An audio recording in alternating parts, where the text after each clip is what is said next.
Muslims do their best to kiss the black stone. That's funny. The pagans of Arabia used to worship stones too. Sahih al-Bukhari, 4376. Narrated Abu Raja al-Utaridi. We used to worship stones, and when we found a better stone than the first one, we would throw the first stone and take the latter. But if we could not get a stone, then we would collect some earth, i.e. soil, and then bring a sheep, and milk that sheep over it, and perform the tawaf around it. When the month of Rajab came, we used to stop the military actions, calling this month the Iron Remover, because we used to remove and throw away the iron parts of every spear and arrow in the month of Rajab. What did the pagans worship? A stone. And they would trade that stone for a better stone to...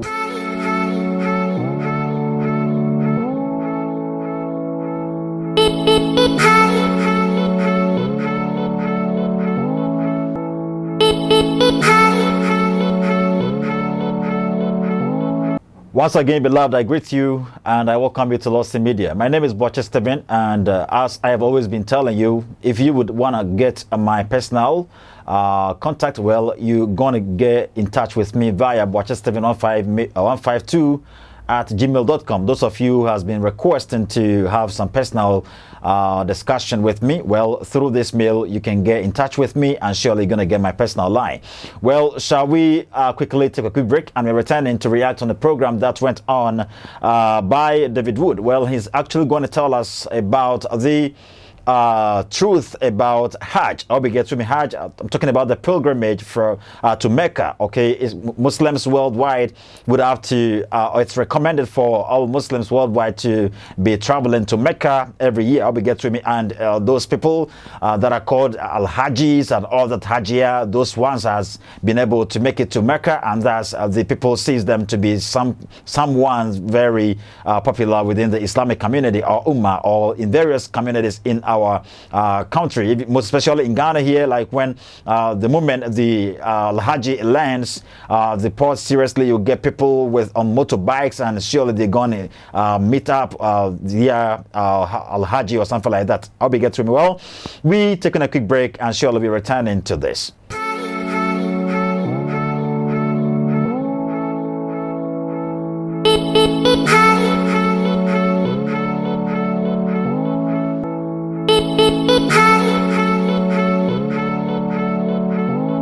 Well, may God richly bless you. Welcome, beloved. Make sure to like the program, share for us. Make sure to subscribe to the channel, and make sure to also drop a comment under the comment section.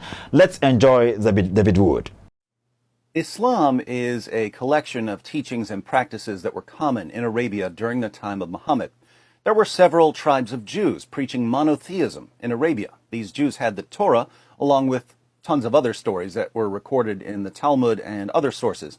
Many of the stories in these additional sources were based on biblical characters, but they were fictitious. Stories about Abraham being delivered from a fire, or a bird teaching Cain to bury his brother, or Solomon talking to animals. Muhammad heard the stories, and now they're in the Quran. There were also a variety of tales about Jesus and Mary that certain heretical Christian groups believed. Stories about Jesus speaking at birth, Jesus giving life to clay birds, Mary giving birth under a palm tree, and so on. No historian on the planet believes that these stories are authentic, but they were popular in Arabia during the 7th century. Muhammad heard them, and now they're in the Quran. In Surah 18, Allah tells us that Dhul Qarnayn, the Arabic name for Alexander the Great, traveled so far west, he found the place where the sun sets. This was a popular story during Muhammad's lifetime. Muhammad heard it, now it's in the Quran. The Quran even claims that Alexander the Great was a devout Muslim, when we know historically that he was a complete pagan. During Muhammad's time, the Sabians, who are mentioned several times in the Quran, recited a creed, La ilaha illallah, there is no God but Allah. Muhammad heard this creed and simply added the words, and Muhammad is his messenger. The Sabians also prayed at all 5 of the times Muslims pray during their prescribed daily prayers.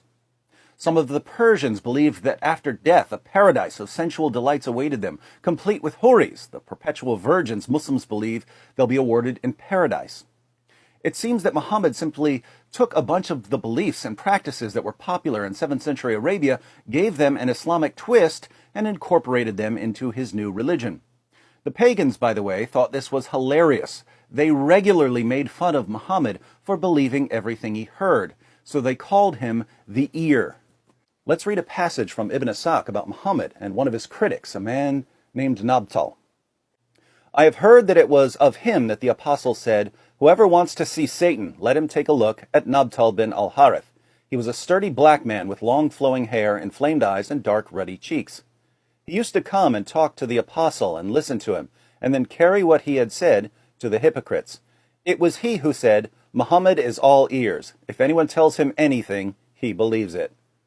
God sent down concerning him, in Surah 9, verse 61 of the Quran, and of them are those who annoy the prophet and say, 'He is all ears.' Say, 'Good ears for you. He believes in God and trusts the believers and is a mercy for those of you who believe. And those who annoy the apostle of God, for them is a painful punishment.'"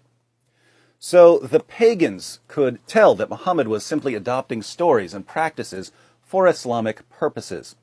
Not surprisingly, the Hajj, the annual pilgrimage to Mecca, is saturated in paganism and idolatry. During the Hajj, Muslims walk circles around the Kaaba, the cubical shrine that they pray to. They kiss the black stone. They run back and forth between the hills of Safa and Marwa, and so on. Where did they get these practices? Before Muhammad conquered Mecca, the Kaaba was a center of pagan worship in Arabia. The Kaaba was surrounded by 360 pagan idols. Sahih al-Bukhari, 2478. Narrated Abdullah bin Masud, the Prophet entered Mecca, and at that time there were 360 idols around the Kaaba. He started stabbing the idols with a stick he had in his hand and reciting, "And say, truth, i.e. Islamic monotheism or this Quran or jihad against polytheists, has come, and batil, falsehood, i.e. Satan or polytheism, has vanished." This is when Muhammad took control of the Kaaba. But why would he want to take control of a pagan temple and make it the center of Islamic worship? Let's back up a bit.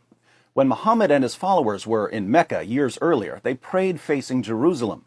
The pagans prayed facing the Kaaba. Muslims prayed facing Jerusalem like the Jews. You could line up the Kaaba and Jerusalem if you wanted so that you were facing both. But the Qibla, the direction of prayer, was Jerusalem. When Muhammad was in Mecca, he really thought that the Jews were going to accept him as a prophet.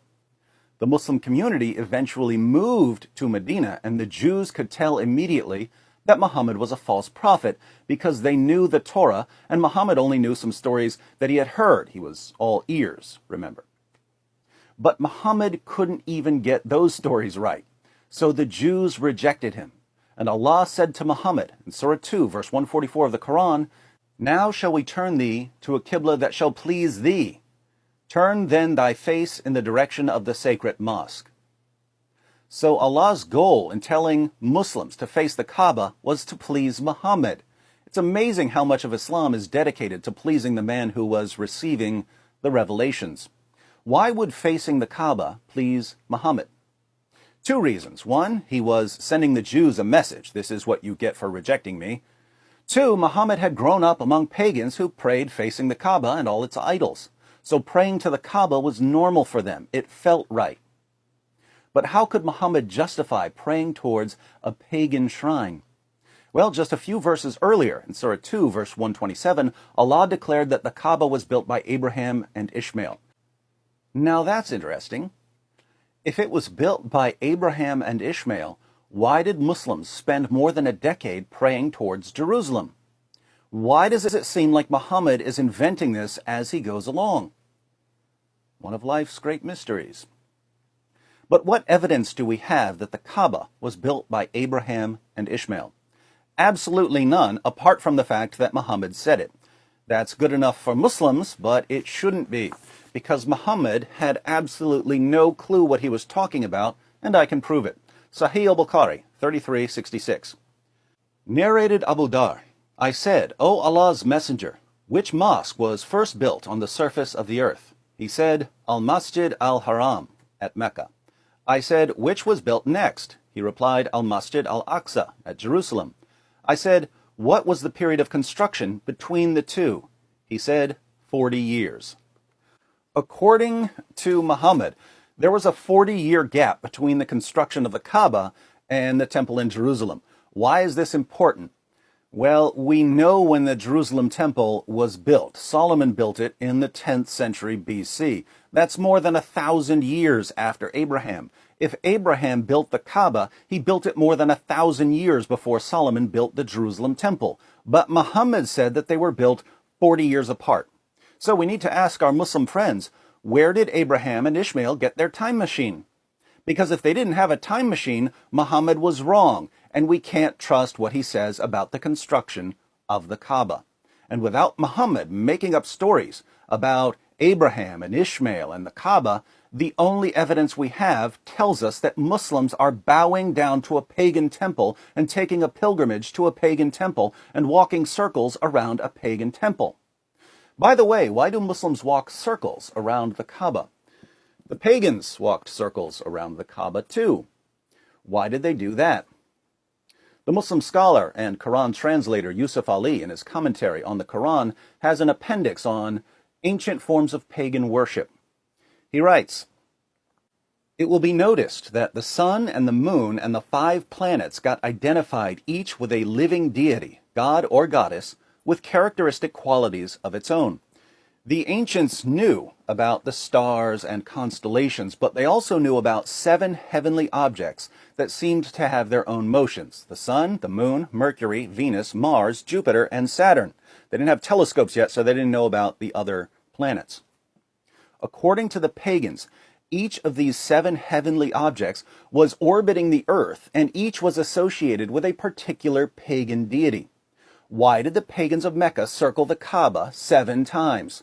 To honor and worship the 7 planetary deities that they believed were circling the earth. This is as pagan as you can possibly get, and now this thoroughly pagan practice is one of the 5 pillars of Islam. But let me guess, if it looks like paganism and walks like paganism and talks like paganism, it must be pure monotheism in disguise, right? When they visit the Kaaba, Muslims do their best to kiss the black stone. That's funny, the pagans of Arabia used to worship stones too. Sahih al-Bukhari, 4376. Narrated Abu Raja al-Utaridi, "We used to worship stones, and when we found a better stone than the first one, we would throw the first stone and take the latter.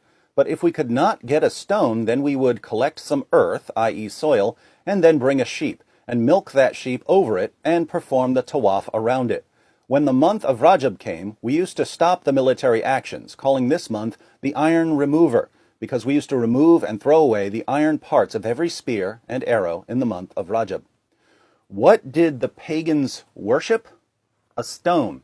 And they would trade that stone for a better stone to... Well, beloved, that is it. Obi, get to me. So that's the exact reason we always tell you that Islam is a copied religion. Obi, get to me. Islam copied stuff from the Sabians on the Arabian Peninsula. Islam copied stuff from Christians, from Jews, from other Hindu, Buddhism. You see little of all these, little of the practices of all these religions within Islam. Obi, get to me. That is exactly what Islam is about. Islam copied stuffs. Islam isn't original. Obi, get to me.